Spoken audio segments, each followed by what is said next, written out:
శ్రీకృష్ణ పరబ్రహ్మణే నమః. ఓం శ్రీ గురుభ్యో నమః. శ్రీమాత్రే నమః. శ్రీ గణేశాయ నమః.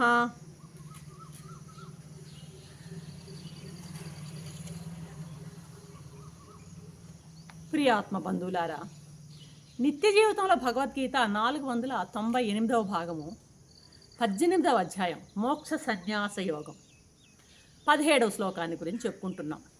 ఈ ఎపిసోడ్లో కూడా దాని కంటిన్యూషన్. భక్తుల దృష్టిలో సర్వకర్త భగవంతుడే, అంటే అన్ని పనులు చేసేవాడు భగవంతుడే, అంతే, సర్వము ఆయన యొక్క కృపే అన్నటువంటి భావనలో ఉంటాడు. తాను కేవలం నిమిత్త మాత్రుడు అని భావిస్తాడు. మరి సూత్రధారి ఆయన, కేవలం నేను పాత్రధారినే అన్నటువంటి భావనలో సాగుతాడు భక్తుడు. మామూలుగా ఈ పాండవ గీతలో దుర్యోధనుడు అంటాడనమాట, యదా నియుక్తోస్మి తదా కరోమి అంటాడు. అంటే భగవంతుని చేతిలో నేను పనిముట్టును అన్నటువంటి భావన ఈ యొక్క వాక్యానికి అర్థం అన్నమాట.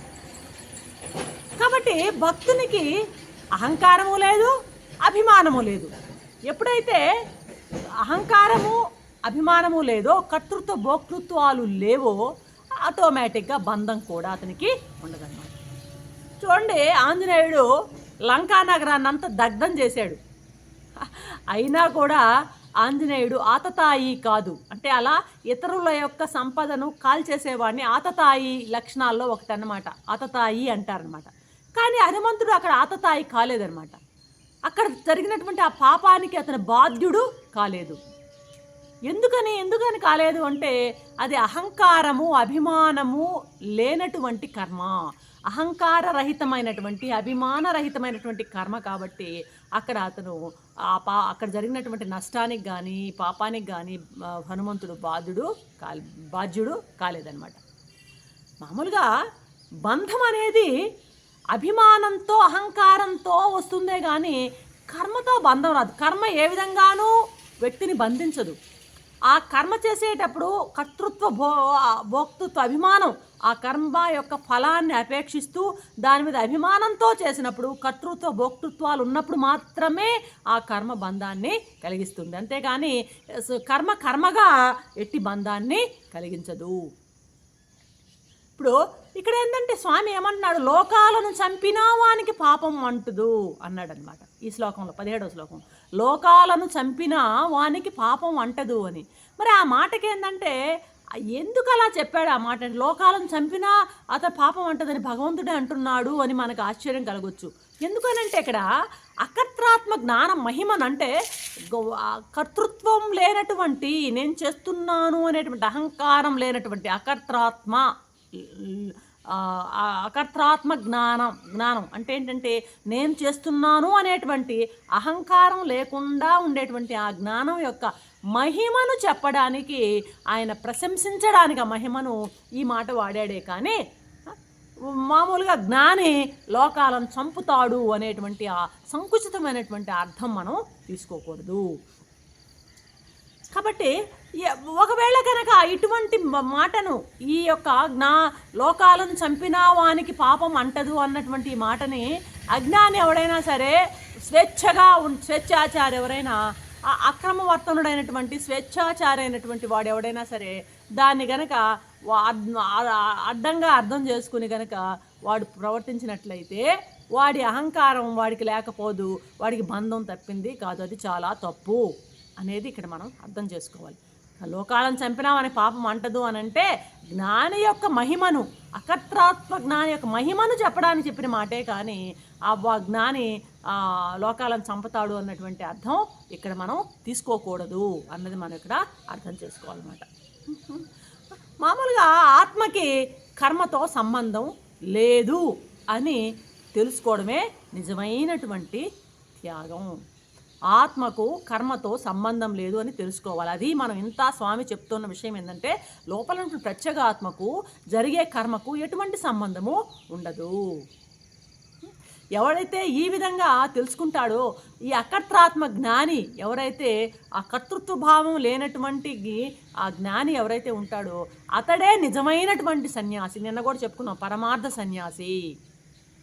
మరి ఆ జ్ఞానం కలగాలి అంటే అంత సులభం కాదు. ఆ జ్ఞానం కలగాలి అంటే కర్మయోగం ద్వారా, నిష్కామ కర్మయోగం ద్వారా చిత్తశుద్ధి ముందు సంపాదించాలి. ఎవరైతే నిష్కామ కర్మయోగం ద్వారా కర్మయోగాన్ని పరిశీలిస్తూ, అంటే ఇటు ప్రతిఫలాపేక్ష లేనటువంటి కర్మలను చేస్తూ చేస్తూ చేస్తూ ఆ కర్మయోగంలో బాగా పండిపోయినటువంటి వ్యక్తికి చిత్తము శుద్ధమవుతుంది. ఆ చిత్తం శుద్ధమైనటువంటి వాడు మాత్రమే ఈ రకమైనటువంటి అకర్త్రాత్మ జ్ఞానాన్ని కలిగి ఉంటాడనమాట. మరి ఈ చిత్తం శుద్ధం కావాలంటే, ఈ కర్మయోగంలో నిష్ణాతుడు కావాలంటే బేసికల్గా ఏముండాలంటే సత్వగుణం ఉండాలి. సత్వగుణంపై అధికారం ఎవరైతే ఉంటుందో, సత్వగుణం బాగా శీలించి ఎవడైతే ఉంటాడో వాడు మాత్రమే ఈ నిష్కామ కర్మయోగాన్ని ఆచరించగలుగుతాడు. అంటే సత్వగుణం ఉండాలి బేసికల్గా. సత్వగుణం వలన నిష్కామ కర్మయోగంలో బాగా వాడు నిష్ణాతుడు కావాలి. అప్పుడు మాత్రమే చిత్తశుద్ధి వానికి కలుగుతుందన్నమాట. చలుతుంది. ఆ చిత్తశుద్ధి కలిగిన అటువంటి వ్యక్తి మాత్రమే అకర్త్రాత్మ జ్ఞానిగా పరిణతి చెందగలుగుతాడు. రాజసులకు తామసులకు ఎట్టి పరిస్థితుల్లోనూ ఇది వీలే కాదనమాట. ఈ అకర్త్రాత్మ జ్ఞానం కలగడం అనేది కలలో మాట అనమాట. కాబట్టి ఇక్కడ మన స్వామి ఏం చెప్తున్నాడంటే కర్మయోగాన్ని మళ్ళీ మళ్ళీ చెప్తున్నాడు. కర్మయోగాన్నే మళ్ళీ మళ్ళీ స్ట్రెస్ చేసి చెప్తున్నాడు. అసలు భగవద్గీత యొక్క అంత ప్రత్యేకత ఏంటంటే, స్పెషాలిటీ ఏంది అని ఎవరిని అడిగితే భగవద్గీత యొక్క స్పెషాలిటీ ఏంటి అంటే కర్మయోగమే. కర్మయోగంతోనే భగవద్గీతకు ఇంత పేరు, ఇంత ప్రతిష్ట లభించిందనమాట. గీతలోని కర్మయోగ ప్రతిపాదనే దేశ విదేశ పండితులనందరినీ కూడాను ముగ్ధులను చేసిందన్నమాట. అంటే గీత కేవలం కర్మయోగానికి అంత పెద్ద పీట వేసిందనమాట. ముందు ఏమంటాడు, సాత్విక త్యాగం అనేటువంటిది చెప్పాడు. సాత్విక త్యాగాన్ని అనేటువంటిది చెప్పడం అంటే సాత్విక త్యాగం ఏ రూపం? అది కర్మయోగం. సాత్విక త్యాగం అంటే ఇన్ టర్మ్స్ అది కర్మయోగం అనమాట. కర్మయోగాన్ని తెలిపాడు. ఆ కర్మయోగం తద్వారా ఆత్మ యొక్క అకర్తృత్వం అంటే ఈ కర్తృత్వ భావం లేకుండా ఉండడాన్ని, సమ్యజ్ఞాన ప్రాప్తిని మెల్లగా కలిగించడం.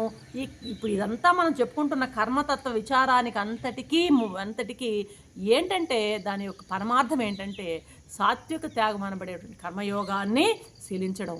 ఆ కర్మయోగం ద్వారా అకర్తృత్వ సమ్యజ్ఞానాన్ని పొందడం. ఇవన్నీ కూడాను మనం చెప్పుకునేటువంటి ఈ యొక్క విచారానికి, మనం డిస్కషన్కి అంతా కూడా ఫలితం అన్నమాట. సరే, ఇది అట్లుంటే ఇక ఒక కర్మ జరగాలంటే కొంత సంభారం ఉండాలి. సంభారం అంటే కొన్ని సరుకులు అనుకోండి. సంభారం అంటే కొన్ని ఉండాలి, కొన్ని అంశాలు ఉండాలన్నమాట. సంభారం అంటున్నాం ఇక్కడ, సరుకులు అనుకోండి, అట్లా ఉండాలి. కర్మ జరగాలంటే కొన్ని ఉండాలన్నమాట. మరి ఆ ఉండాల్సినటువంటి వాటిని ఏమంటారంటే కర్మ సంగ్రహము అంటారన్నమాట. ఒక పదం అని ప్రత్యేకమైన పదం కర్మ సంగ్రహము అంటారు. కర్మ వేటితో జరపబడుతుందో, కర్మ ప్రవృత్తికి ఆశ్రయమై ఏవేవి ఉంటాయో వాటిని సంగ్రహము అంటారు. ఒక పని జరగడానికి